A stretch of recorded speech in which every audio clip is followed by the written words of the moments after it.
বন্ধুরা নমস্কার। এসো গল্প শুনি ইউটিউব চ্যানেলে আমি কামাল আপনাদের সবাইকে স্বাগত জানাই।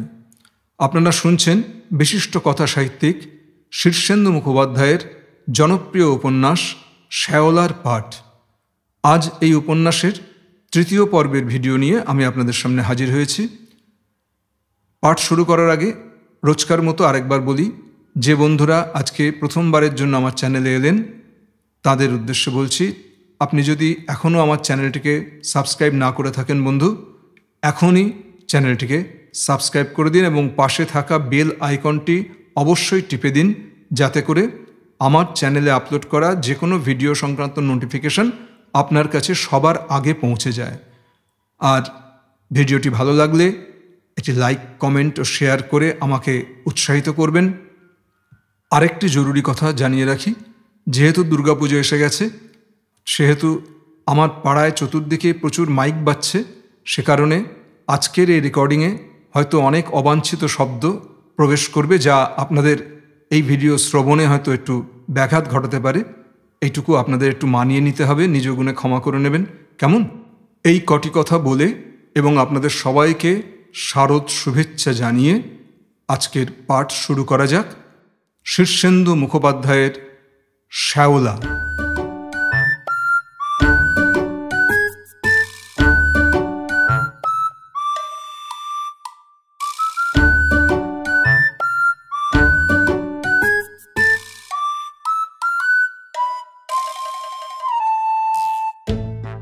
ছয়। বংশীর মাথার ওপর সবসময় একটা খাঁড়া ঝোলে। সে প্রায়ই হাওয়ার মুখে শুনতে পায় তাকে যে কোনো দিন আমেদাবাদে বদলি করা হবে। এখানকার কর্তৃপক্ষ তার ওপর খুশি নন। বদলির খাঁড়াটা যদি কোনো দিন ঝপ করে নামেই, তাহলে কলকাতা একেবারে নেই হয়ে গেল। আমেদাবাদের অফিসে যারা যায় তারা আর ফেরে না কোনো দিন। এই বিশাল বাণিজ্য অফিসে সে ঢুকেছিল রাসু কাকার ব্যাকিংয়ে। যখন চাকরি পায় তখনই রাসু কাকা সাবধান করে বলে দিয়েছিল, বংশী, কাজ শিখে নিস, কিন্তু এসব কোম্পানিতে এফিসিয়েন্সি হচ্ছে একমাত্র কথা। বড় মুখ করে ঢুকিয়েছি তোকে, মান রাখিস। বংশী মান রাখতে প্রাণপণ চেষ্টা করেছিল, কিন্তু হয়নি। কোনো কোনো ব্যাপার আছে যা শুরু থেকেই বিগড়োয়। তার অফিসের ব্যাপারটাও তাই হয়ে দাঁড়ালো। চাকরিতে ঢুকেই এ গ্রেড কোম্পানির লম্বা বেতন ভোগ করেছে সে, কিন্তু কখনোই স্বস্তি পায়নি। প্রথম থেকেই তার বদনাম রটেছিল ক্লামজি বলে। মেজ সাহেব সগরের স্টেনো ছিল। 3 মাস পরে তাকে দেওয়া হলো অ্যাকাউন্টসে। স্টেনো থাকার সময় সে সাংঘাতিক কয়েকটা ভুল ইংরেজি লেখে এবং বাড়িতে স্টেটসম্যান ডাকতে শুরু করে। প্র্যাকটিসও করত। স্পোকেন ইংলিশ শিখতে এক মেম সাহেবের কাছে যেতে শুরু করে। সগর সাহেব তারই আন্তরিক চেষ্টার খবর রাখেননি।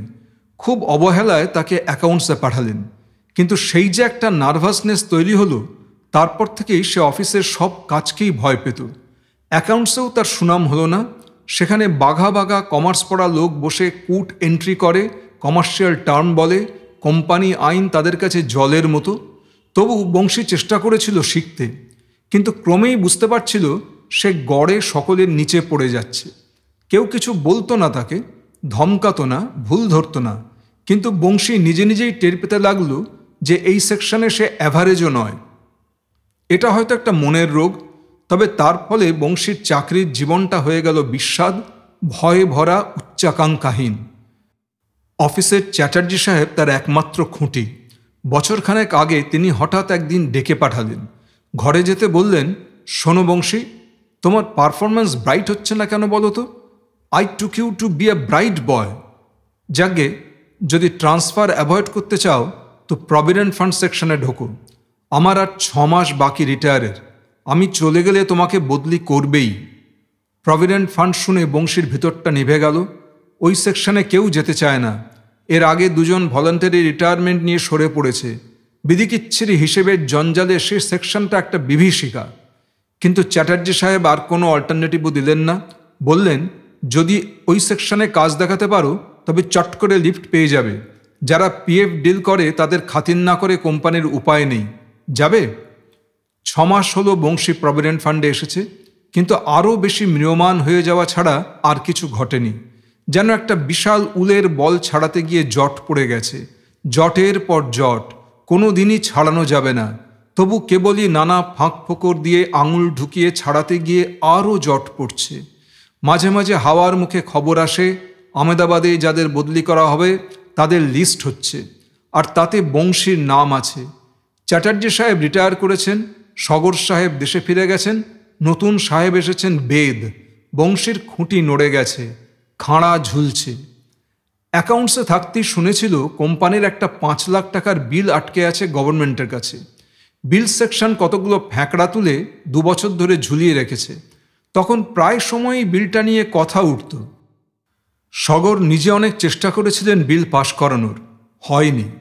যে বিল সেকশনে কোম্পানির টাকাটা আটকে আছে সেখানে করুণাময় কাজ করে। মাঝে মধ্যে টেলিফোনে করুণাময়কে নিজ দায়িত্বে বংশী জিজ্ঞেস করেছে, হ্যাঁ রে, আমাদের বিলটা কি হলো? অনেক ফ্যাঁকড়া আছে ভাই, কিন্তু তোরা কি ও টাকার জন্য বেতন পাচ্ছিস না নাকি? আমার কোম্পানি কত কোটি টাকা এক্সপোর্ট করে জানিস? তবে আর বিলটা নিয়ে মাথা ঘামাচ্ছিস কেন? কোম্পানিতে লড়ালড়ি, তোর আমার তাতে কি? তারপর অন্যদিকে ঘুরে গেছে কথা। বংশী বিলটা নিয়ে মোটেই ভাবেনি কোনো দিন। তবে করুণাময়ের সঙ্গে টেলিফোনে কথা হলে কথার ছলে বিলটার বিষয়ে জিজ্ঞেস করত মাঝে মাঝে। আজ অফিসে এসে ফাঁকা টেলিফোনটা পেয়ে কিছু না ভেবেই ডায়াল করল করুণাকে। কেমন আছিস? আর কেমন, যেমন সরকার রেখেছেন। তোর খবর কি? আর খবর, কেটে যাচ্ছে। আরে শোন, ভালো কথা, তোদের সেই বিল পাশ হয়েছে, চেক রেডি। বংশী প্রথমে গা করল না, তবু যেন খুশির ভাব দেখিয়ে বলল, তাই নাকি? আজই হলো, আমার টেবিলেই চেক পড়ে আছে, ইচ্ছে করলে নিয়ে যেতে পারিস। আমি গিয়ে কি করব? ও তো কোম্পানির টাকা। আচ্ছা, তাহলে আমি তোর কোম্পানিকে আরেকটু ঝুলিয়ে তারপর চেক ইস্যু করব। বংশী হাসল, 2-1 কথাবার্তা বলে টেলিফোন ছেড়ে দিল। টিফিনে বংশী আড্ডা মারতে আসে পুরনো সেকশন অ্যাকাউন্টসে। আজও এসেছিল। বিজয় মিত্রর সঙ্গে বসে টোস্ট খেতে খেতে গল্প করছিল। একসময় হঠাৎ বলল, সেই বিলটা পাশ হয়েছে? বিজয় মিত্র মুখ বেজার করে বলেন, কই আর হলো, রোজ বেদ সাহেব বিলটার খোঁজ করছেন। তাকে নানা কৈফিয়ত দিতে হচ্ছে হেড অফিসে। ওই একটা বিলের জন্য সগর সাহেবের ডিউ প্রমোশনটা পর্যন্ত হলো না।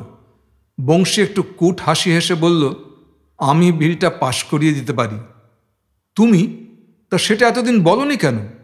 বলিনি কারণ কোম্পানি আমার সঙ্গে ভালো ব্যবহার করেনি। আরে ব্যবহারের কথা রাখো তো, সত্যিই পারো নাকি ইয়ার্কি করছো? ইয়ার্কি নয়, পারি, আমার সোর্স আছে। বিজয় মিত্র সোজা হয়ে বসে বললেন, তাহলে দাঁড়াও, একটু বেদ সাহেবের সঙ্গে কথা বলি। বলে টেলিফোনের দিকে হাত বাড়িয়েও বিজয় মিত্র বললেন, তুমি সিরিয়াস তো? আলবাত। বিজয় মিত্র ফোন তুললেন। বেদ সাহেবের সঙ্গে কথা বলে ফোন নামিয়েই বললেন, তুরন্ত সাহেবের ঘরে চলে যাও ভাই। বেদ সাহেবের চেহারা কেমন? না, যদি শকুন খুব বুড়ো হয় তাহলে যেমন। তার ওপর অর্শ বা ভগন্দর গোছের কোনো একটা অসুখে খুব ভুগছেন বলে সাহেব সবসময় সঙ্গে একটা রবারের টিউব রাখেন, অনেকটা মোটরের চাকার টিউবের মতো, তবে ছোট। সেটা ফুলিয়ে নিয়ে তার ওপর বসেন। টিউবের মাঝখানের ফাঁকা জায়গায় পশ্চাৎদেশ থাকে বলে ব্যথা হয় না, বংশী শুনেছে। এয়ার কন্ডিশন করা ঘরটার চেহারা পুরো মার্কিন ধাঁচের। কার্পেট থেকে শুরু করে সিলিং অবধি ঝাঁ চকচকে। এই ঘরে বুড়ো শকুনকে মানায় না। বেদ সাহেব তার জন্যই অপেক্ষা করছিলেন। ঘরে স্টেনো পর্যন্ত নেই। বংশীকে বসতে ইঙ্গিত করেই খুব ক্যাজুয়াল ভঙ্গিতে 1 প্যাকেট কিং সাইজ পলমল এগিয়ে দিয়ে বললেন, can you make it today? Yes sir. Have a smoke. বংশীর দ্বিধা হচ্ছিল, সিগারেট খাওয়াটা উচিত হবে কিনা বুঝতে পারছিল না। তবু লোভের বশে নিল, ধরালো। বেদ সাহেবকে যত বুড়ো দেখায় ততটা যে তিনি নন তার প্রমাণ পাওয়া যায় হাসিতে। ভাঙাচোরা রোগা শৃঙ্গে মুখে ঝকঝকে দাঁতের হাসিটা এক ঝটকায় 10 বছর বয়স কমিয়ে দেয়। বেদ বলেন, টেক মাই কার। কার? বংশী একটু অবাক। It will save time and hazards, I will be waiting. Banshi একটা ঘোরের মধ্যে নেমে এলো। রিসেপশনে দাঁড়িয়েই একটা ফোন করলো করুণাময়কে। তুই কোথাও যাস না, থাকিস, আমি চেকটা কালেক্ট করতে আসছি। করুণা বলল, শালা, কি গাড়ি কি গাড়ি! টমেটো রঙের বিশাল মার্সিডিজ বেঞ্জ। অফিসের দরজায় বসংবদ দাঁড়িয়ে আছে তার জন্য। সাদা ইউনিফর্ম পরা ড্রাইভার তাকে সেলাম দেয়। ড্রাইভারটা কি করে যে চিনল তাকে কে জানে। রহস্য রহস্য। জীবনটায় যে কত রহস্য রয়েছে এখনো। গাড়ির পিছনের দরজা খুলে ধরল ড্রাইভার। বংশী উঠল, তারপর ক্লিক আওয়াজ করে বন্ধ হয়ে গেল দরজা। গাড়ির দরজায় যে এত মিষ্টি আওয়াজ হয় জানা ছিল না বংশীর। গাড়ির গদি স্তনের মতো নরম, হালকা একটা সুগন্ধি ছড়ানো। গাড়ি ছাড়লে কোনো আওয়াজ পেল না বংশী, শুধু কি একটু কেঁপে উঠল। তারপর ভেসে চলল যেমন খালের জলে নৌকো দুলে দুলে যায়। যখন বাসে বা মিনি বাসে চাপে বংশী, তখন রাস্তাঘাটে কত চেনা মানুষের সঙ্গে দেখা হয়, কিন্তু আজ চারদিকে চেয়ে কাউকেই দেখতে পায় না সে যে আজ এক দুর্লভ গাড়ির একমাত্র সওয়ারি হয়ে যাচ্ছে, সেটা দেখার মতো চেনা মুখ কি পাওয়া যাবে না? ড্রাইভার নরম সুরে জিজ্ঞেস করল, স্যার কোন দিকে যাবেন? আগে ময়দান। ড্রাইভার কোনো উত্তর করল না, বসংবদ চালাতে লাগলো। সামনের ড্যাশবোর্ডে চেয়ে বংশী চোখ ফেরাতে পারে না। কি ঝকঝকে সব যন্ত্রপাতি, কি দারুণ সব গ্যাজেটস। বাঙালি ড্রাইভার সম্ভবত আয়নায় তার মুগ্ধ ভাব দেখল, অকারণেই বলল, এইটাই স্যার একমাত্র ছোট গাড়ি যা ডিজেলে চলে। ডিজেল? লাখখানেক দাম হবে। এটাও অকারণে বলা, কিন্তু বংশী নড়ে বসে বলল, আমাকে একটু ঘুরিয়ে ফিরিয়ে নিও। বাঙালি ড্রাইভার মাথা নেড়ে বলল, সেই রকমই অর্ডার আছে। কি অর্ডার? সাহেব বলে দিয়েছেন যেখানে যেতে চান সেখানে নিয়ে যেতে। বলেছে? হ্যাঁ, গাড়িটা ভালো কিনা সকলেরই চড়তে ইচ্ছে করে। বংশী এ কথাটার অপমান গায়ে মাখল না, বরং আজকের দিনের অহংকারটা উপভোগ করার জন্য বলল, ঠান্ডা মেশিন চালু করো তো।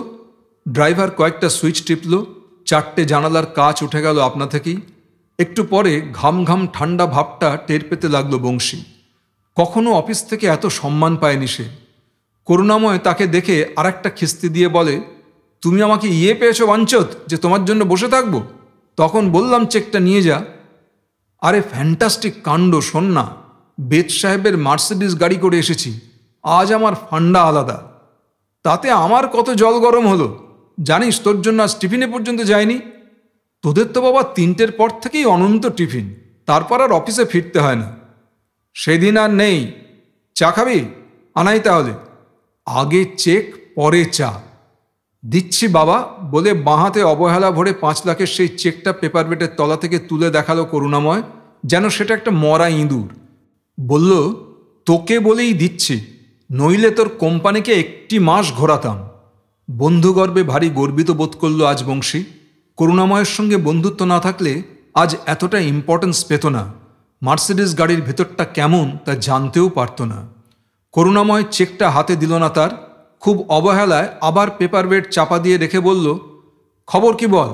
চেহারাটা বেশ রেখেছিস এখনো। আমি তো ডিসেন্ট্রিতে শেষ হয়ে গেলাম। বংশী কিছুটা অধৈর্য। কোম্পানির চেকটার ব্যাপারে করুণাময়ের কোনো অনুভূতি নেই। নিত্যি সে এরকম কত চেক ইস্যু করছে, কিন্তু বংশীর সব মন প্রাণ অনুভূতি ওই চেকটার জন্য টনটন করে। ইচ্ছে করে এক খাবলায় চেকটা তুলে নিয়ে পকেটে ভরে রাখে, কিন্তু তা করে না বংশী।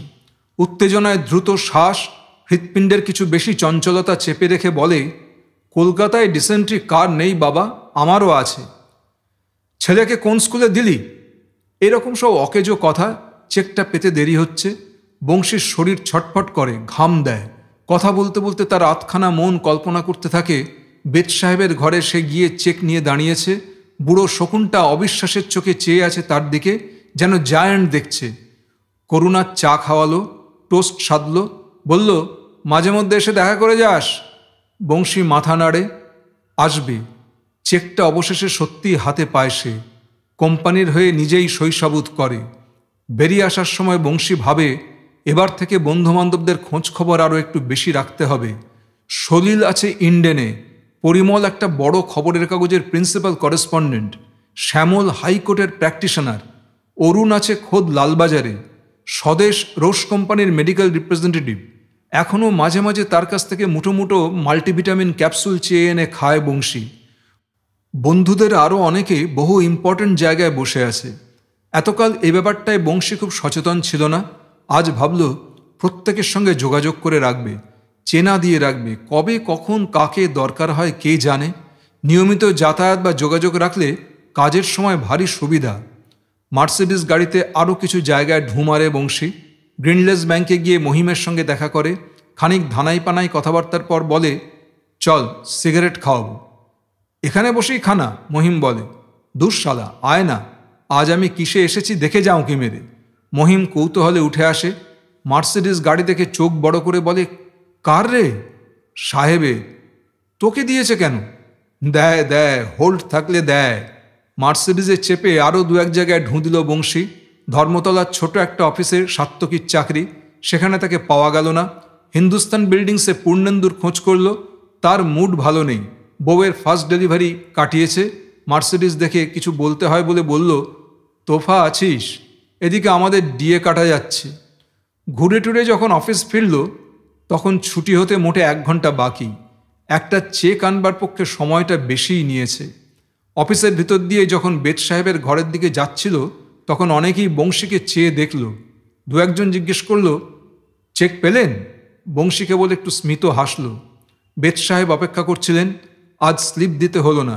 বেয়ারা দরজা খুলে ধরে বলল, চলে যান ভিতরে, সাহেব বসে আছে আপনার জন্য। বুড়ো শকুন কি যেন কাগজপত্র দেখছিল।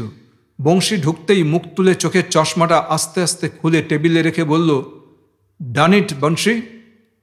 Yes sir. বংশীর বুকটা দম খেয়ে 4 ইঞ্চি বেরিয়ে আছে। আর সেই অবস্থাতেই সে লক্ষ্য করে, বেদ সাহেব যে খুব বুড়ো নন তার আরেকটা প্রমাণ লোকটার চোখ। কটা ধরনের স্বচ্ছ চোখের দৃষ্টি তীক্ষ্ণ আর গম্ভীর। যা লক্ষ্য করে তা নিজের সম্পূর্ণ অস্তিত্ব দিয়ে লক্ষ্য করে। কিছু একটা ভিতরে না থাকলে কি আর লোকটা মাগনা এত বড় হয়েছে, ভাবল বংশী। বেদ সাহেব চেকটা হাতে নিলেন, এক পলক দেখলেন, তারপর হেলা ভরে টেবিলে ফেলে রাখলেন, যেমনটি করুণাময় রেখেছিল। চেকের সঙ্গে গাঁথা পার্টিকুলার্সটা উপেক্ষা করলেন। বংশীর দিকে চেয়ে সেই বয়স কমানো হাসিটা হেসে বললেন, নাও সাম কফি। বলতে হলো না, কফি এসে গেল। বেদ সাহেব আবার পলমলের প্যাকেট এগিয়ে দিলেন। মুখে হাসিটা নেই। গম্ভীর মুখে কপালে ভাঁজ ফেলে বললেন, থ্যাংক ইউ ফর এভরিথিং। কফিটা খারাপ নয়, সিগারেটটা খুবই ভালো, কিন্তু বংশী শুধু এটুকুর জন্যই চেক আনার দায়িত্ব নেয়নি। আমেদাবাদের ব্যাপারটা তার মিটিয়ে ফেলা দরকার। কিন্তু এত নগদানগদি কথাটা তুললে একটু ব্যবসার মতো শোনাবে না? কিন্তু বংশী এও জানে, নাও অর নেভার। বেদ সাহেবের মুখোমুখি বসে এই যে কফি আর সিগারেট খাচ্ছে, এই দুর্লভতম মুহূর্ত জীবনে আর নাও আসতে পারে। এসব লোক হয়তো নগদটাই বোঝে, বাকি বকেয়া ভুলে যায়। বংশী তাই নিজেকে একটু নেড়েচেড়ে সোজা হয়ে বসে গলাটা কিছু ভারী করে বলল, স্যার। ইয়েস বলে কপালে ভাঁজ ফেলে বেদ সাহেব তাকালো। বংশীর ভালো লাগলো না নজরটা। তবু সে যে একটা কাজ অফিসের হয়ে বাগিয়ে দিয়েছে, সেটাও তো ভোলার নয়। সে আরও শটান হয়ে গলা আরও ভারী করে বলল, I don't want to go to Ahmedabad. কথাটা ভিতরে আঁকুপাকু করছিল এতক্ষণ। বলে ফেলেই বংশীর ভিতরটা ফাঁকা হয়ে গেল। একটা ঘাম দিল যেন।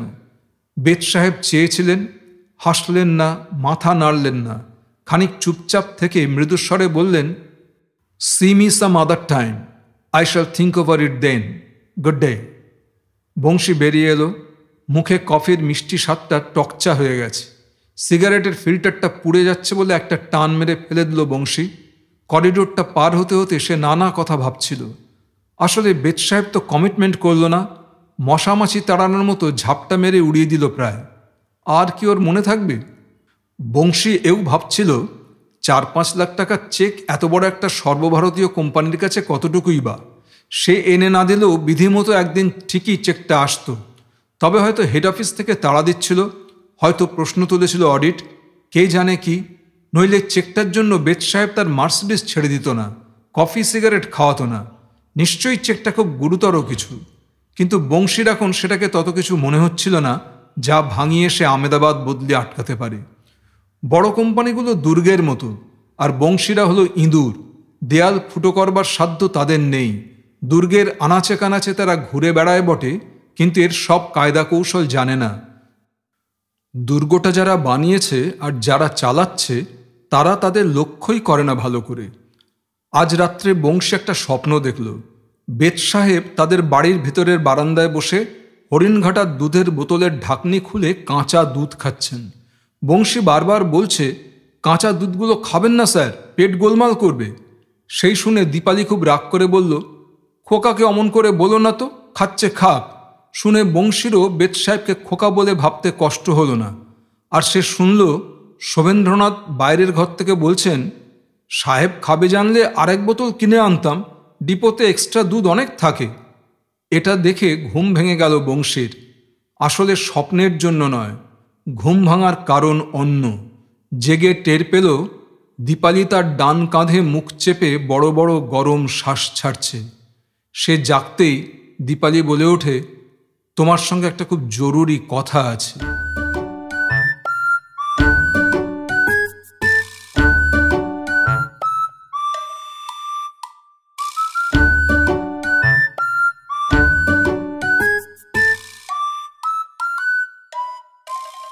সাত। বেলা 4টে বাজতে না বাজতেই রূপালী দিদির বাড়ি থেকে বেরিয়ে পড়েছিল। আর বেলা করলে অফিসের ভিড়ে বাসে উঠতে পারবে না। সে রসা রোডের দিকে গেল। ওদিকটায় এমনিতেই ট্রামে বাসে ভিড় লেগে থাকে।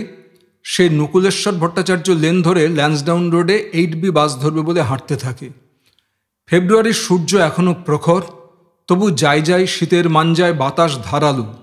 গলিগুলো ফাঁকা ফাঁকা, শুকনো বাতাসে ধুলো উঠছে। রূপালীর মনটা খুব নির্জন, ভয় ভয়। হিরণময় ফিরে এসেছে। হিরণময়ের ফিরে আসা তার কাছে এখন যেমন দুঃখের, একসময় তেমনি দুঃখের ছিল হিরণময়ের চলে যাওয়াটা। মানুষ কেমন নিজের অজান্তে বদলে যায় ভেবে এই দুঃখের দিনেও রূপালী মনে মনে হেসে ওঠে। সে কত বদলে গেছে। হিরণময় ফিরে এসেছে বলে তার কত গভীর দুশ্চিন্তা আজ। গলি দিয়ে এগোলে একটা পার্ক, তার ধার দিয়ে রাস্তা ঘুরে গেছে। পৃথিবীর ওপরের আস্তরণটা ভারী উদাসীন। কিছুতেই ওপরের চেহারা দেখে তার ভিতরের গোলমাল বোঝা যায় না। ওই যে পার্কের বেঞ্চে বা ঘাসে 2-4জন গরিব কুঁড়ে লোক গামছা পেতে ঘুমোচ্ছে, রাস্তায় ক্রিকেট খেলছে ছেলেরা, ওদের দেখলে কি বোঝা যায় যেখানে মানুষের বেঁচে থাকা বড় কষ্টের? রূপালীকে দেখি বা কে বুঝবে যে এখন সে তার জীবনের সবচেয়ে বড় বিপদের ভিতর দিয়ে যাচ্ছে? 70 সালের মাঝামাঝি হবে। জুন মাস কি? হ্যাঁ, জুন। তখনকার আমলে হিরণময়ের পেট কোঁচড়ে রিভলভার থাকত প্রায়ই। হিরণময়ের গেঞ্জি পরার অভ্যাস ছিল না। শার্টের বুকের বোতাম খোলা থাকত বলে অনেকখানি বুক ও পেট দেখা যেত। হাড়ের কাঠামোটি ছিল মজবুত, মাংস বেশি ছিল না। জোরে হাসলে বা গান গাইলে ওর বুকের পাঁজরে একটা স্বাস্থ্যকর ঢেউ দেখা যেত। 2টো কাজের হাত ছিল তার, বোমা বাঁধত, মারত। চোখ দুটোয় অনেক জ্বালা ছিল, ঘৃণা ছিল। বিয়ে পড়ত তখন। ছাত্র খুব খারাপ ছিল না, রবীন্দ্রসঙ্গীতের ছিল পাগল ভক্ত। আবার যখন তখন রবি ঠাকুর সম্পর্কে বীতশ্রদ্ধ কথাবার্তাও বলে ফেলত। তখনও স্কুল ছাড়েনি রূপালী। সেবার তারা হায়ার সেকেন্ডারি টেস্ট পরীক্ষা বয়কট করে। বয়কটে রূপালীর প্রথমে সায় ছিল না। রাধেশ্যামদা বুঝিয়ে দিল একদিন, বিপ্লবীকে যে তেষ্টার সময় 1 গ্লাস জল দেয় সেও বিপ্লবী। আজকে যেটুকু ত্যাগ করবে তার 1000 গুণ হয়ে ফিরে আসবে। রাজনীতি রূপালী একদম বুঝত না, কিন্তু ব্যাপারটা অনেকটা দাবার মতো। যতক্ষণ দাবা খেলার চাল বোঝা না যায় ততক্ষণ খেলাটায় কোনো কৌতূহল থাকে না, কিন্তু নিয়মটা শিখে গেলে নেশার মতো পেয়ে বসে। 70 সালের জুন মাসে ভীষণ গরম পড়েছিল। সন্ধ্যের দিকে রাধেশ্যামদা এসে বললেন, রূপালী, 4-5টা রুটি তৈরি করে দিতে পারিস? একজন কমরেডকে খাওয়াতে হবে। কমরেডটি সঙ্গেই ছিল। বাইরের ঘরের আলোর চৌখুপি যতদূর গেছে তার বাইরে একটু আঁধারে দাঁড়িয়ে খুব অবজ্ঞার ভঙ্গিতে অন্যদিকে চেয়েছিল। সেই প্রথম দেখা। পরে জানতে পারে দূরের ছেলে নয়, যাদবপুরের বিজয়গড়ে বাড়ি। তবে সে পাড়া অন্য দলের দখলে বলে পালিয়ে আছে। কোথায় থাকতো কে জানে। তবে রাধেশ্যামদা বা অন্য কোনো ছেলের সঙ্গে প্রায়ই আসতো রুটির জন্য। নিজে কোনোদিন চাইতো না, কোনোদিন আলোতে এসে দাঁড়াতো না, চেনা দিত না। তবু রূপালী চিনে গিয়েছিল। রাধেশ্যামদার দলের একটি ছেলে খুব কাজ ঘেঁষতে চাইতো তখন। ভর ভর করে অজস্র কথা বলতো সে। অত কথায় রূপালীর মাথা ধরে যাওয়ার জোগাড়। সে ছেলেটা রূপালীকে নকশাল বানাবার জন্য বিস্তর লিফলেট আর পুঁথিপত্র এনে দিত অযাচিতভাবে। কখনো সেগুলো পড়েনি রূপালী, গোপনে রেখে দিত। ছেলেটা তাকে গোপন মিটিংয়ে যাওয়ার নেমন্তন্ন করত প্রায়ই। রূপালী যেত না। কৃষ্ণা গ্লাস ওয়ার্কসের পিছনে সেন্ট্রাল পার্কে তারা ভাড়াটে বাড়িতে ছিল তখন। এমনিতে শান্ত জায়গা, কিন্তু ছায়ার মতো কিছু রহস্যময় ছেলে ছোকরার আনাগোনা ছিল। সেখান থেকে যখন যাদবপুরের স্কুলে পড়তে আসতো তখন প্রায় দিনই নেই আঁকড়ে ছেলেটা পিছু নিয়েছে তার। কোথাও ঠিক ওত পেতে থাকতো রোজ। কিছুতেই কোনোদিন রূপালী তাকে পছন্দ করেনি, কিন্তু সেই বয়সে সেই ছেলেটাই ছিল তার সবচেয়ে একনিষ্ঠ ভক্ত, তাই তাকে তাড়িয়েও দিত না সে। একদিন স্কুলের রাস্তায় খুব আচমকা লম্বাপানা শক্ত চেহারার সেই রহস্যময় হিরণময় যেন মাটি ফুঁড়ে তার পাশে দাঁড়ায়। একটু হেসে বলে, সুজিত তোমাকে খুব জ্বালাতন করে, তাই না? রূপালী অবাক, একটু ভয়ে ভয়ে বলল, কই না তো। ছেলেটার একটু গণ্ডগোল আছে। যাগ্গে, তুমি ভয় টয় পেও না, অপছন্দ হলে বলে দিও, আর আসবে না। রূপালী হিরণময়কে সেই প্রথম দিনের আলোয় দেখে। সুন্দর কুৎসিত কিছুই মনে হয়নি, তবে খুব পুরুষালী লেগেছিল।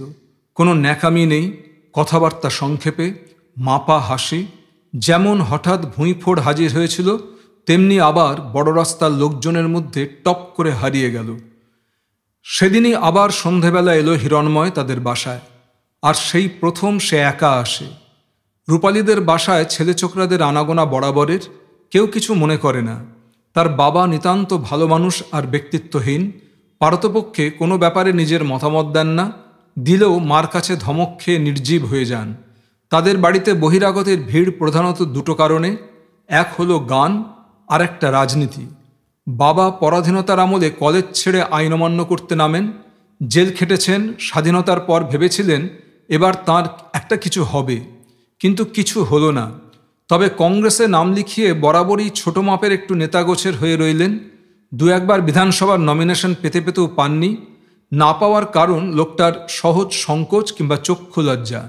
দাপের লোক হলে ঠিকই নমিনেশন আদায় করতেন, আর হয়তো জিতেও যেতেন।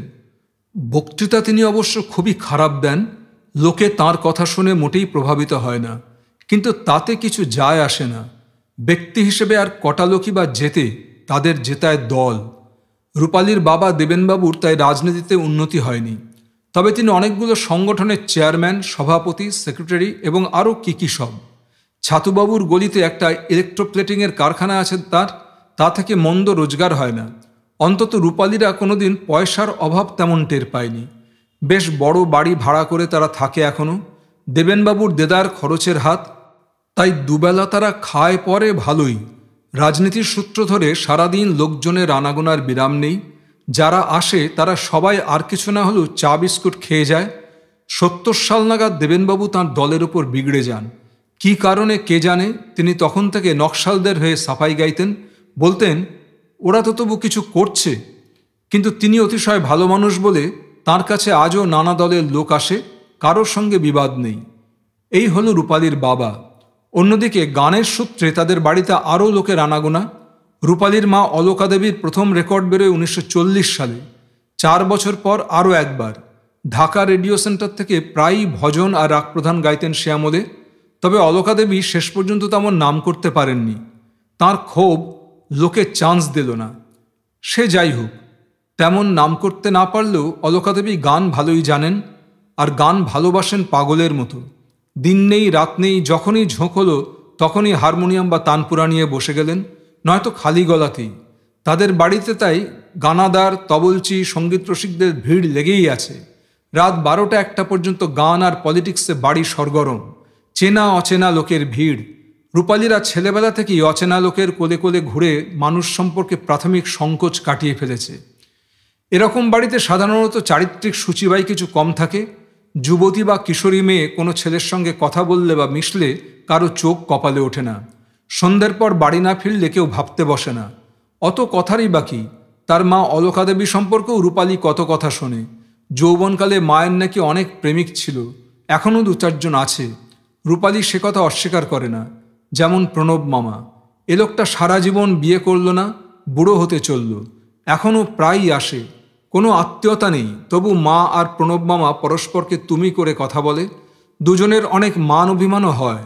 বাবা এসব বিষয়ে সম্পূর্ণ নির্বিকার।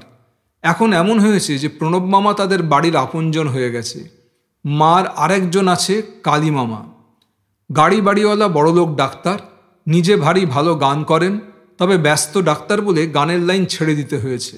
প্রায় রবিবার বিকেলেই হৈ হৈ করে এসে হারমোনিয়াম নিয়ে বসে যান। রাতে প্রচণ্ড খাওয়া দাওয়া হয়, সেদিন মদের আয়োজনও থাকে। এই কালী মামার মেজ ছেলে বিলেতে ইঞ্জিনিয়ারিং পড়তে গেছে, পাশ করে এখন আরও কি পড়ছে। কালীমামা বলে রেখেছেন সেই ছেলে ফিরলে রূপালীর সঙ্গে বিয়ে দেবেন। এই ছেলের নাম আনন্দ। তাকেও প্রায় শৈশব থেকে চেনে রূপালী। ডাকাতের সর্দারের মতো কালো বলিষ্ঠ চেহারা, মাথায় ঝাঁকড়া ঝাঁকড়া চুল, অনেকটা কালীমামার মতোই।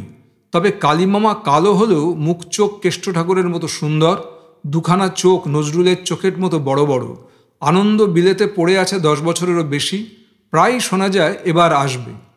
রূপালীরা ছেলেবেলা থেকেই একটা ভাগ করে নিয়েছে, মায়ের বন্ধুরা মামা, বাবার বন্ধুরা কাকু বা জেঠু, আর অল্প বয়সীরা সবাই দাদা।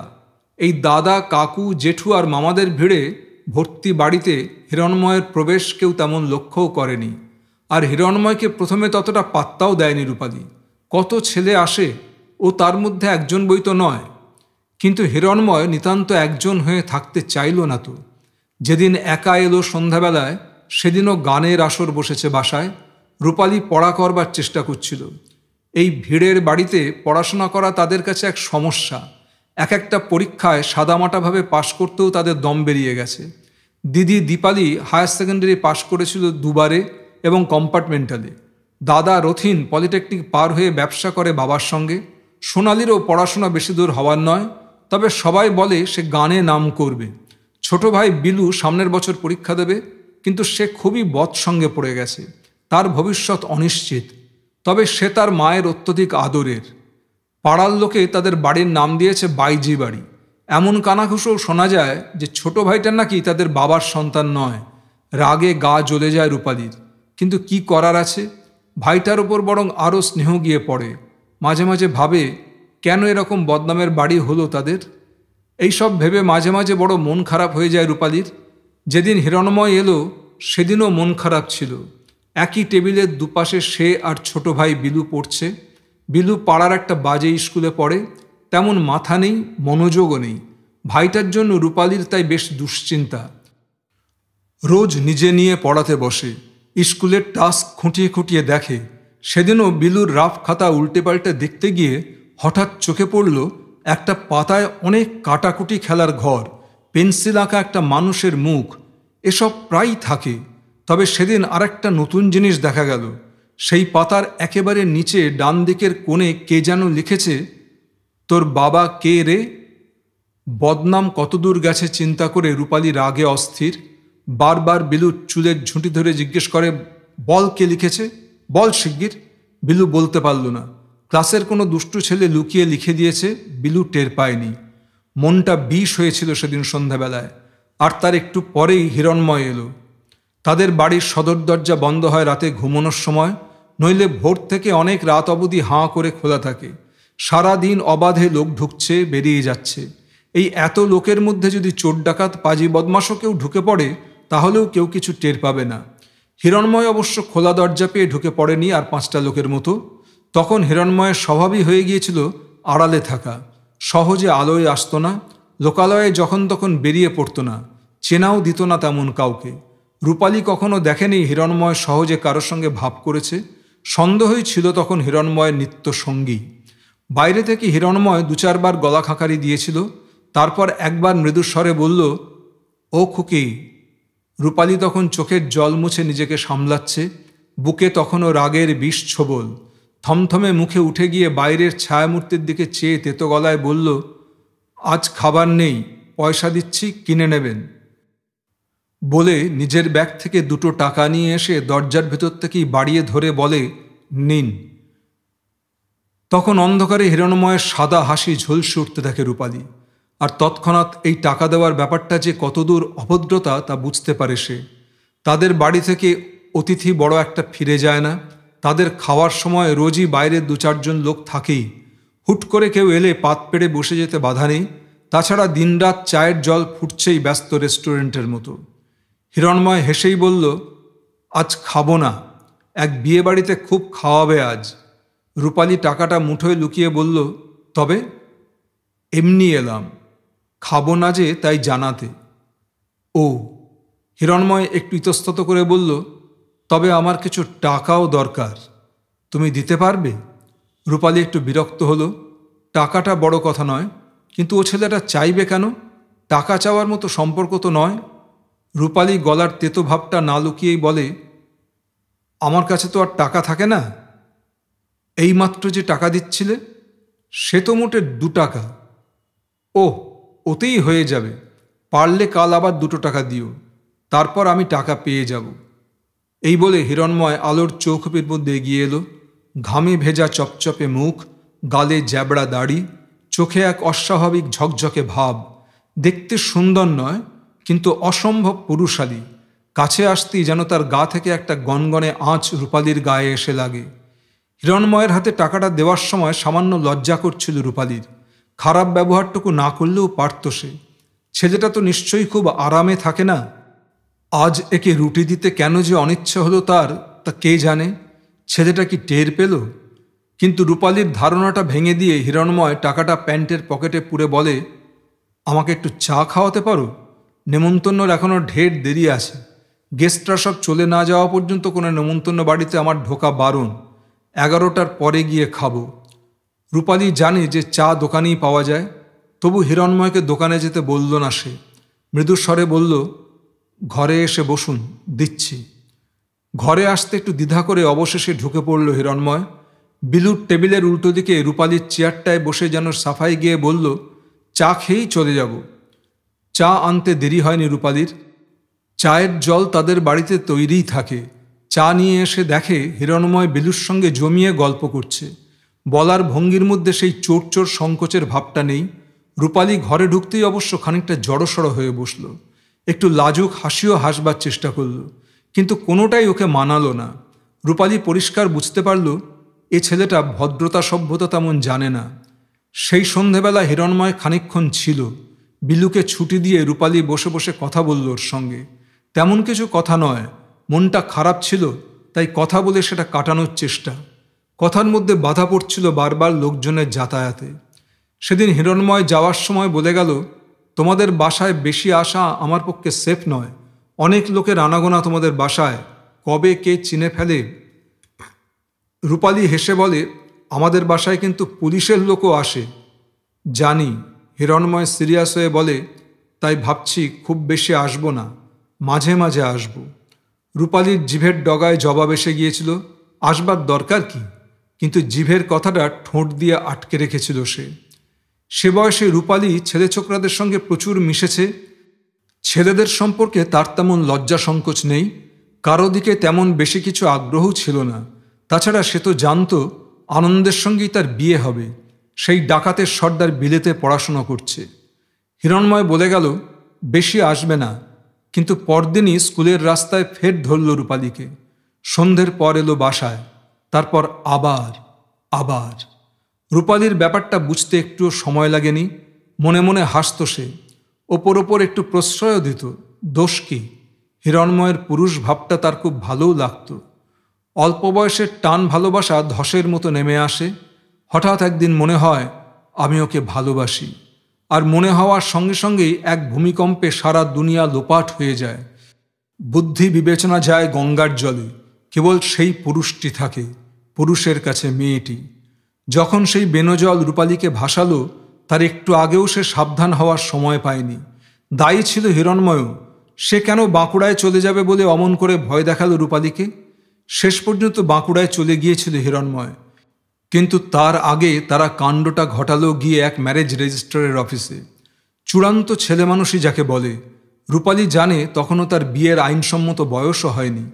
কাঁপা হাতে সই করে দিল রূপালী, আর তার 1.5 মাসের মাথায় চলে গেল হিরণময়। বিরহ কাকে বলে তা রূপালী অনুভব করেছিল মাত্র মাসখানেক। তারপরে হঠাৎ একদিন হিসেবি বুদ্ধি মাথা চাড়া দিল। জেগে উঠল হারানো বুদ্ধি বিবেচনা। এটা সে কি করেছে? যত দিন গেল ততই তার নিজের কাছে প্রকট হয়ে উঠল নিজেরই বোকামি। যতবার হিরণময়ের কথা ভাবত ততবার কেঁপে উঠত ভয়ে। রেজিস্ট্রির কিছুদিন পরেই সে রাধেশ্যামদার কাছে শুনেছিল হিরণময় একটা খুন করেছে। সেটা সবাই জানে, গোপনে আরও 2-1টা করে থাকতে পারে। যখন প্রেমে পড়েছিল তখন এ ব্যাপারটা তার মাথায় খেলেনি। হিরণময়ের চোখের সেই জলজলে ভাবটা যতবার মনে পড়ে ততবার সে টের পায় একমাত্র খুনির চোখেই ওরকম তীব্র দৃষ্টি থাকে। কিন্তু খুনি বলেও নয়, বিপ্লবী বলেও নয়। হিরণময়কে আসলে রূপালী নিয়েছিল নিরুপায়ের মতো। যখন রেজিস্ট্রি করেছিল তখন রূপালী মাত্র 17 পা দিয়েছে। তখন তার চিন্তার গভীরতা তেমন ছিল না, ভাব প্রবণতা ছিল, আর ছিল বদনামের বাড়ি ছেড়ে চলে যাওয়ার একটা তীব্র ইচ্ছে। যত বড় হচ্ছিল রূপালী, ততই নিজেদের পরিবার নিয়ে তার লজ্জা আর রাগ বাড়ছিল। তাছাড়া এ বাড়িতে নির্জনতা নেই, একাকিত্ব নেই, উন্মাদ গান, উদ্দণ্ড আলোচনা, অজস্র অচেনা মানুষের ভিড়। ক্রমে এ সবই খারাপ লাগছিল তার। বয়ঃসন্ধির মেয়েদের কখনো একটু গোপন সময়ের দরকার, কখনো চাই একটু অসময়ের ঘুম, নিরিবিলিতে বসে একটু বই পড়া। তার কিছু সম্ভব নয় তাদের বাড়িতে। সে একটা পালানোর অবলম্বন পেয়েছিল হিরণময়ের মধ্যে। ঠিক হয়েছিল হিরণময়ের সঙ্গে সেও বাঁকুড়ায় চলে যাবে, কাউকে কিছু জানাবে না। হিরণময়ের থাকার জায়গার কোনো ঠিক ঠিকানা ছিল না। তখন হিরণময় সেন্ট্রাল পার্ক ছেড়ে কেয়াতলা আর পূর্ণদাস রোডের মোড়ের কাছে এক মেস বাড়িতে থাকে। একটা দুঘরের ফ্ল্যাটে জনা 5 চাকুরের ছেলে মেস বানিয়েছিল। কোনো লতায় পাতায় সূত্র ধরে সেখানে গিয়ে হিরণময় আড্ডা গাড়ল। একা নয়, তার সঙ্গে আবার নাথু আর 2 নকশালও ছিল। হিরণময়ের বন্ধু বা সঙ্গীদের কোনোদিনই ভালো চোখে দেখেনি রূপালী। তাদের হাবভাব কেমন যেন রুক্ষ, কাটকাট, সবসময় ঝগড়া মারামারি বা হাঙ্গামার জন্য মুখিয়ে আছে। যে মেসবাড়িতে তারা আশ্রয় নিয়েছিল সেখানকারই 2 ছেলেকে তারা প্রচণ্ড মার দেয় একবার। দুপুরের ফাঁকা মেসবাড়িতে হিরণময় রূপালীকে যেতে বলতো ভেড়ুয়াগুলো দুপুরবেলায় থাকে না, যদি আসতে পারো সে সময়, তবে আমাদের ফুলশয্যাটা হয়ে যায়। রূপালী তখন পাগল, চলে যেত। হিরণময়ের সঙ্গে ঘনিষ্ঠতার সেই সময় সে লক্ষ্য করত হিরণময়ের বেঁচে থাকার অভ্যাসগুলির মধ্যে কোনো স্বাভাবিকতা নেই। সে জামা কাপড় বড় একটা বদলায় না। সারাদিন প্যান্ট পরে কি করে যে একটা লোক থাকে, প্যান্ট সহ ঘুমোই বা কীভাবে, তা রূপালীর মাথায় আসতো না। নিজস্ব কোনো বাড়তি জামা কাপড় তার ছিল না, বিছানা ছিল না, টুথব্রাশ ছিল না, চিরুনি নয়, সাবান নয়, গামছা বা তোয়ালে নয়। পয়সার সমস্যা তো ছিলই, নিজস্ব বলতে গায়ের জামা কাপড় ছাড়া আর একটা জিনিস মাত্র ছিল হিরণময়ের, একটা 6 ঘরা রিভলভার। সেটা যথাসাধ্য লুকিয়ে রাখত সে। তবে রূপালী জানত। হিরণময় একদিন বলেছিল রিভলভারটা খুব এলেবেলে নয়, এসব জিনিস নাকি কেবল পুলিশ আর মিলিটারিদের থাকে। তুমি কোথায় পেলে? রূপালী জিজ্ঞাসা করেছিল। পেয়েছি। হিরণময় এর বেশি কিছু বলতো না। হিরণময়ের অনেকটাই ছিল রহস্যময়, যেমন সেই রিভলভারটা। কোথায় সেটা পেয়েছিল ও কিভাবে ওর হাতে এলো তা কিছুতেই বলতো না কোনোদিন। রূপালী এও জানত না রিভলভারটা হিরণময় কোনোদিন কাজে লাগিয়েছে কিনা। রূপালী স্পষ্ট জানত না হিরণময়ের বাবা মা কে, কোথায় থাকে, বাড়িতে কে কে আছে। প্রশ্ন করলে খুব আবছা অস্পষ্ট জবাব দিত সে। কখনো বা অসন্তুষ্ট হয়ে বলতো, তুমি তো আমাকেই বিয়ে করেছো, আমার পরিবারকে তো আর করনি, ওসব জেনে কি হবে? কি বলছো? আমার যারা শ্বশুর শাশুড়ি তাদের কথা জানবো না? রূপালী অবাক হয়ে বলতো। আরে ওসব বাদ দাও, আমিই তাদের বাদ দিয়ে দিয়েছি, বলতো হিরণময়। আর হিরণময়ের সে অচেনা রহস্যময় আধখানা পরিচয় যত অজানা থাকত ততই অস্থির বোধ করত রূপালী। সে ঠকে গেছে কিনা, চূড়ান্ত ভুল করে কিছু করে ফেলেছে কিনা তা নিয়ে মাঝে মাঝে দুশ্চিন্তা দেখা দিচ্ছিল। দুপুরের মেসবাড়িতে মেসের ছেলেরা প্রায় কেউই থাকতো না। থাকতো নাথু, ষষ্ঠী আর হিরণময়। দরজা জানলা বন্ধ করে গ্রীষ্মের দুপুরে তারা হয় ঘুমোতো, না হয় চুপচাপ সিগারেট খেত। মাঝে মাঝে বটতলার ইঁদুর দোকান থেকে খুদে কাচের গ্লাসে চা নিয়ে খেত। রূপালী যেত স্কুল থেকে পালিয়ে। প্রায় দিনই দরজা খুলত নাথু বা ষষ্ঠী।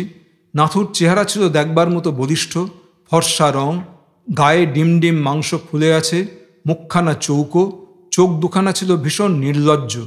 ষষ্ঠী ছিল রোগা, লম্বা, খুব নির্বিকার ভাব ছিল মুখে, কিন্তু সেই নির্বিকার ভাবের মুখোশটার নিচে ছিল মিটমিটে শয়তানি। দুজনেই রূপালীকে খুব চেয়ে চেয়ে দেখত। আর রূপালী হাজির হওয়ার কিছুক্ষণ পরেই ওরা বেরিয়ে যেত মেস থেকে। কাউকেই রূপালী বিশেষ কথাবার্তা বলতে শোনেনি। বোবার মতো নিশ্চুপ ছিল তারা। ওরা বেরিয়ে গেলে মেসবাড়ির 5-5টা খালি বিছানার যে কোনোটাতে সে আর হিরণময় বসত, শুতো ও গড়াত, চুমু খেত, আদর করত পরস্পরকে। প্রথম দেহমিলনের অভিজ্ঞতাও রূপালীর সেখানেই। অভিজ্ঞতাটা খুব সুখকর হয়নি, সে এক জ্বালাময় যন্ত্রণার স্মৃতি। তবে হিরণময় সেটা জোর করে আদায় করত না কখনো। ঠিক জন্তুর মতো ছিল না হিরণময়। একটু মায়া ছিল, ভালোবাসা ছিল, লজ্জাও ছিল সেই সঙ্গে। কিন্তু বয়সটা তো নিয়ম ভাঙার। তখন প্রায়ই হিরণময়কে টাকা দিতে হতো রূপালীর। দিতে আপত্তি ছিল না, কিন্তু কখনো কখনো মন বলতো এ লোকটা কি কোনোদিন বউ নিয়ে সংসার করবে, চাকরি করতে পারবে? এর কি কোনোদিন কোনো গতি হবে? ছেলেটা আমাকে কাজে লাগাচ্ছে না তো? এইসব কূট সন্দেহে বড় ওলটপালট হয়ে যেত রূপালী। তবু বলতো, আমি তোমার সঙ্গে বাঁকুড়া চলে যাব, নেবে তো আমাকে? নেব, হিরণময় সংক্ষিপ্ত জবাব দিত, কিন্তু ওর মুখ চোখ থাকতো অন্যমনস্ক। রূপালী বুঝত না হিরণময়ের ওকে সত্যি নেওয়ার ইচ্ছে আছে কিনা, না স্তোক দিচ্ছে। মেজবাড়িতে একটা ছেলে ছিল অভয়।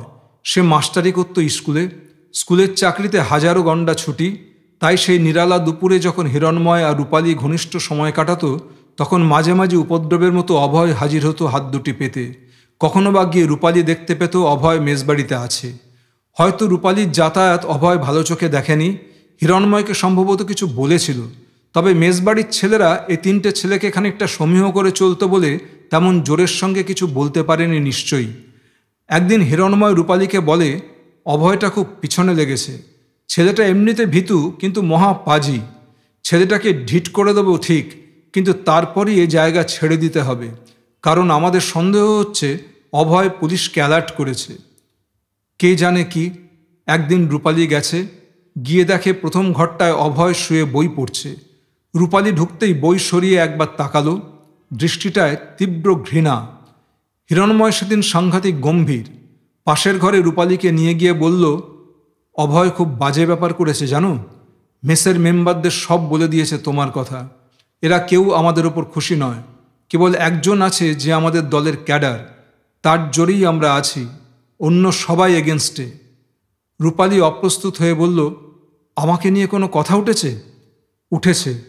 কাল রাতে মেসের ছেলেদের সঙ্গে আমাদের খুব কথা কাটাকাটি হলো। ওরা আমাদের এমনিতে ভয় পায়, তাই তেমন বেশি এগোয়নি, কিন্তু পুলিশে জানালে আমাদের বিপদ। ওই অভয়টাই যত নষ্টের গোড়া। যখন তারা কথাবার্তা বলছিল, সে সময় হঠাৎ অভয় এসে দরজার বাইরে থেকে ডাকল, হিরণময়, একটু শুনে যাবেন? গম্ভীর মুখে হিরণময় উঠে গেল। একা ঘরে রূপালীর হাত পা হিম হয়ে এলো। সে কিছুতেই বুঝতে পারল না মেজবাড়িতে সে এলে এদের অসুবিধা কি। তার নিজের বাসায় সারাদিন লোক আসার বিরাম নেই। ছেলেবেলা থেকেই রূপালী সকলের সঙ্গে মেশে। তার মা কত পুরুষ সঙ্গীর সঙ্গে সিনেমা দেখতে গেছে, বেরিয়েছে, কি হয় তাতে? মেজবাড়ির ছেলেরা এত ছোট মনের মানুষ কেন? ঘরের বাইরে প্যাসেজে হিরণময়ের সঙ্গে অভয়ের কথা হচ্ছিল, বেশ গরম স্বর, তর্কাতর্কি। তারপরে হঠাৎ মারের আওয়াজ। রূপালী দরজা পর্যন্ত গিয়ে একটা দৃশ্য দেখে ভয়ে চোখ বুজে ফেলল। হিরণময় অভয়ের বাঁ হাতটা ধরে ঘুরিয়ে মোচড় দিচ্ছে, আর অভয় চাপা গলায় বলছে, ভেঙে যাবে, ভেঙে যাবে। গেল। একটু বাদে রূপালী চোখ খুলে দেখল অভয় মেঝেয় পড়ে আছে, তার বাঁ হাতটা দুটো পাক খাওয়া, অবশ। হিরণময় তখন দাঁড়িয়ে অভয়ের মুখে লাথি মারছে। এত দূর নিষ্ঠুরতা যে কারো থাকতে পারে তা রূপালী কখনো জানত না। সে এত হতভম্ব হয়ে গিয়েছিল যে হিরণময়কে বাধা পর্যন্ত দিতে পারেনি। সে সময়ে অবশ্য খুব শান্ত মুখে নাথু আর ষষ্ঠী এসে ঢুকল। দৃশ্যটা খুবই নিরুত্তাপ চোখে দেখল একটু। তারপর নাথু এগিয়ে এসে হিরণময়কে সরিয়ে দিয়ে বলল, ঘরে যা, মেয়েটা রয়েছে। ষষ্ঠী নিচু হয়ে অভয়ের অচৈতন্য শরীরটা টেনে তুলল।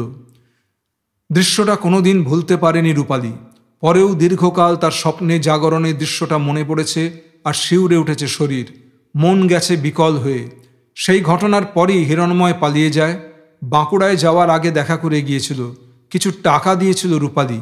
শুনেছিল অভয় হাসপাতালে। হিরণময়ের সঙ্গে ঠিক 1.5 মাসের সেই সম্পর্ক কবেই চুকে গেছে। সে চলে যাওয়ার সময় রূপালীকে সঙ্গে নিয়ে যাওয়ার কোনো ইচ্ছেই প্রকাশ করেনি। কে জানে কেন সে সময় রূপালীরও যাওয়ার কথা মনে হয়নি। তার বিরহদশা স্থায়ী হয়েছিল 1 মাস, আর সে সময়ও কত সন্দেহ এসেছে মনে, কত দ্বিধা। যার সঙ্গে সে জীবনটাকে বেঁধে ফেলল, সে কি সাচ্চা বিপ্লবী নাকি নিষ্ঠুর খুনি? খাঁটি লোক না মেকি? তাকে ঠকিয়ে গেল না তো? সন্দেহের কাঁটা বিত্ত অহরহ। তবু প্রথম 1 মাস খুব মনে পড়ত হিরণময়ের কথা। একদিন রাধেশ্যামদার কাছ থেকে ঠিকানা জোগাড় করে বিজয়গড়ে গিয়ে হিরণময়ের বাড়ি দেখে এলো বাইরে থেকে। তেমন কিছু নয়, টিনের চালওয়ালা পাকা দেওয়ালের বাড়ি। সামনের বারান্দায় একটা কালো মতো মেয়ে মলিন মুখে পায়চারি করছিল। হয়তো সে হিরণময়ের বোন। আর কাউকে দেখতে পায়নি রূপালী। এবং এ বাড়িতে যে সে এসে কোনোদিন সংসার পাতবে তাও বিশ্বাস হয়নি তার। হিরণময় চলে যাবার কয়েক মাসের মধ্যেই পাড়ায় পাড়ায় ছেলে ধরা পুলিশ হানা দিতে লাগলো।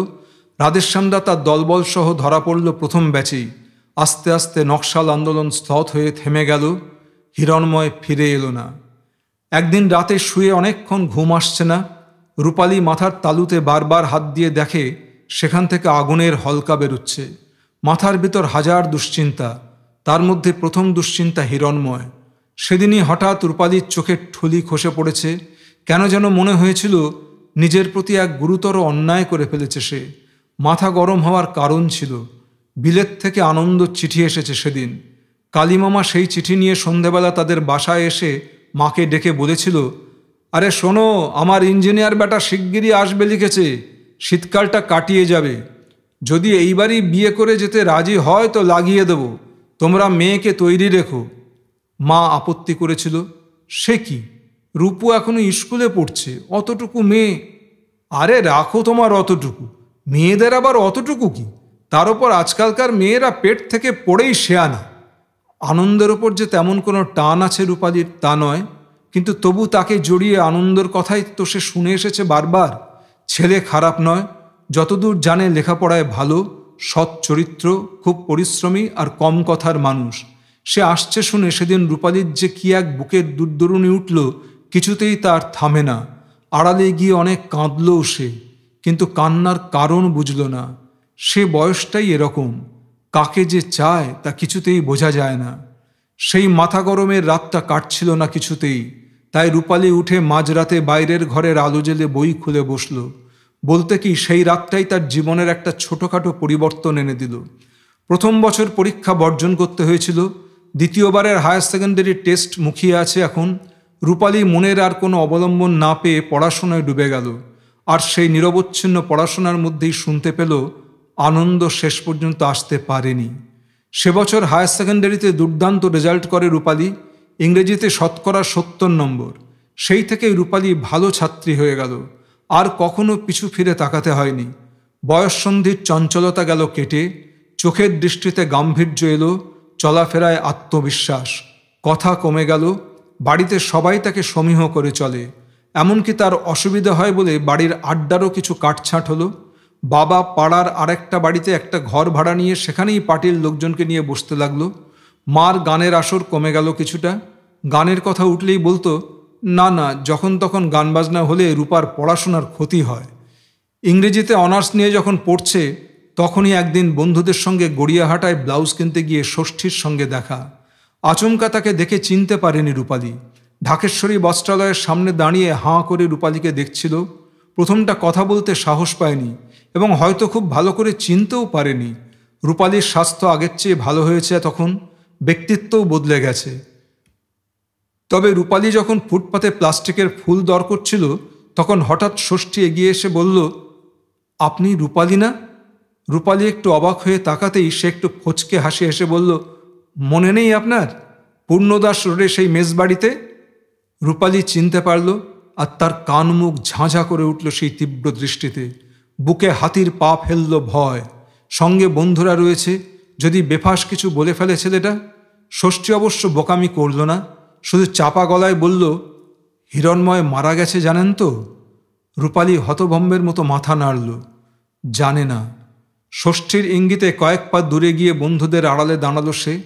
ষষ্ঠী মৃদু হেসে বলল, আমি কিন্তু জানতাম হিরণময়কে আপনি খুব একটা পছন্দ করেন না, তাই ক্যাজুয়ালি ওর ডেথ নিউজটা দিয়ে ফেললাম, কিছু মনে করলেন না তো? রূপালী খবরটায় দুঃখিত হয়েছে কিনা তা নিজেও বুঝল না, কিন্তু হঠাৎ বুক থেকে হাতিটা তার ভারী পা সরিয়ে নিয়েছিল, আর নিঃশ্বাসের বাতাস ফুসফুসে ঢেউ তুলছিল, ভয় নেই, ভয় নেই। রূপালীকে চুপচাপ দেখে ষষ্ঠী নিজে থেকেই বলল, নাথুও মরেছে মেদিনীপুরে, হিরণময় দমদমে। দুজনেই পুলিশের গুলিতে। এত কথা বলতে ষষ্ঠীকে কখনো শোনেনি রূপালী, তবে কথা শুনে ওকে মোটেই ভয়াবহ মনে হচ্ছিল না, আগে যেমন হতো। রূপালীর বেশ একটু কষ্ট হলো জবাব দিতে। আস্তে করে বলল, ঠিক জানেন? ষষ্ঠী হেসে বলে, আমাদের খবর কি কখনো ভুল হয়? দয়া করে আমার কথা কাউকে বলবেন না, আমি রাজনীতি ছেড়ে দিয়ে ইলেকট্রিকের কাজ করছি এখন। রূপালী মাথা নেড়ে বলল, বলবো না। আপনিও কিছু বলবেন না তো?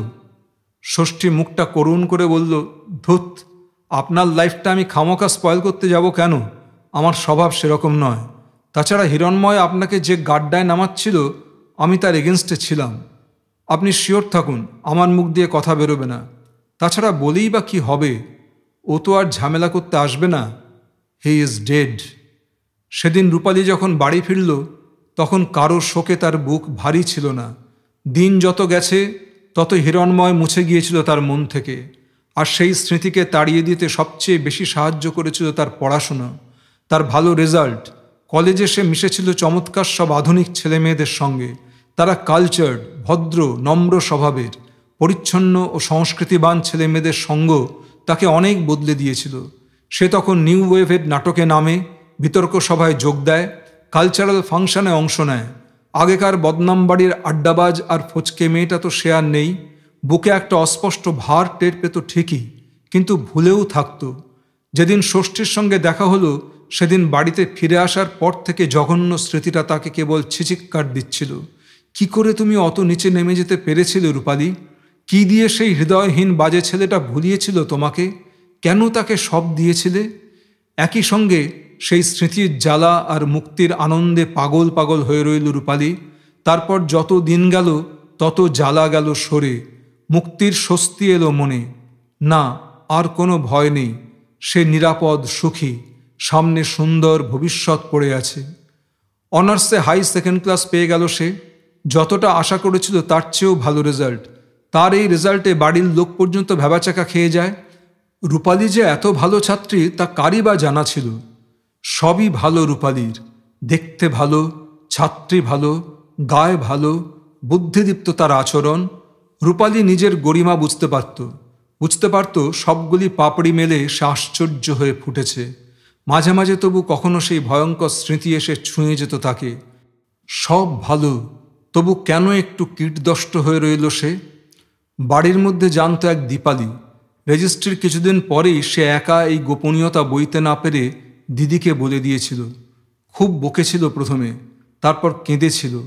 পরে বলল, কাউকে বলিস না, যেমন করেই হোক এ বিয়ে ক্যান্সেল করতে হবে। তাতে যে মামলা করতে হয়, রূপালী বলেছিল।